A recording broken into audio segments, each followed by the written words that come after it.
Praise the Lord. ஏசாயா 45 அதிகாரம் 4 உன்னை பேர் சொல்லி அழைத்து உனக்கு நாமம் தரித்தேன் என்று சொல்லுகிறார். பிரியமானவர்களே, ஒருவேளை நீங்க நினைக்கலாம் நமக்கு பேர் வச்சது நம்ம அப்பா அம்மா தானே சொல்லி, இல்ல நம்முடைய தாத்தா பாட்டி தானே சொல்லி. ஆனா இல்லவே இல்ல, தாயின் கருவில உருவாகிறதுக்கு முன்பதாகவே நமக்கு பேர் சொல்லி நம்மை அழைத்து அந்த பேரை வச்சு நம்மள கூப்பிட்டவங்க நம்ம ஆண்டவராகிய இயேசு கிறிஸ்து. அவருக்கு தெரியும் நமக்கு என்ன தேவைன்னு. அதனால கவலைப்படாதீங்க. உங்களை பேர் சொல்லி அழைத்தவர், தாயின் கருவிலே முன்குறித்தவர். அவர் உங்களுக்கு என்ன தேவையோ அவைகளை இன்றைக்கு நிறைவேற்ற வல்லவராயிருக்கிறார். இந்த நாளிலும் நமக்கு நாமம் தரித்தவரை ஆராதிக்க விட்டுக் கொடுப்போமா? Praise the Lord.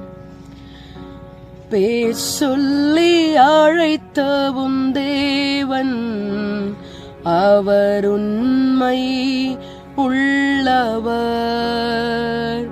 உன் தலையை உயர்த்துவார், உன்னை மேன்மைப்படுத்துவார். உன் தலையை உயர்த்துவார், உன்னை மேன்மைப்படுத்துவார். ஆமா ஆண்டவரே, எங்களை பெயர் சொல்லி அழைத்து, ஆண்டவரே எங்களுக்கு என்ன பெயர் நீங்க தரிக்கணுமோ அந்த பெயரை எங்களுக்கு கொடுத்து, ஆண்டவரே அதே பெயரினால் எங்களை அழைத்து இன்றைக்கும் வாழ வைத்துக் கொண்டிருக்கிற உங்களுடைய அன்பின் கரத்தை எங்களை விட்டுக் கொடுக்கிறோம். ஆண்டவரே, நீங்க அழைத்ததின் நோக்கத்தை நிறைவேற்றுங்க.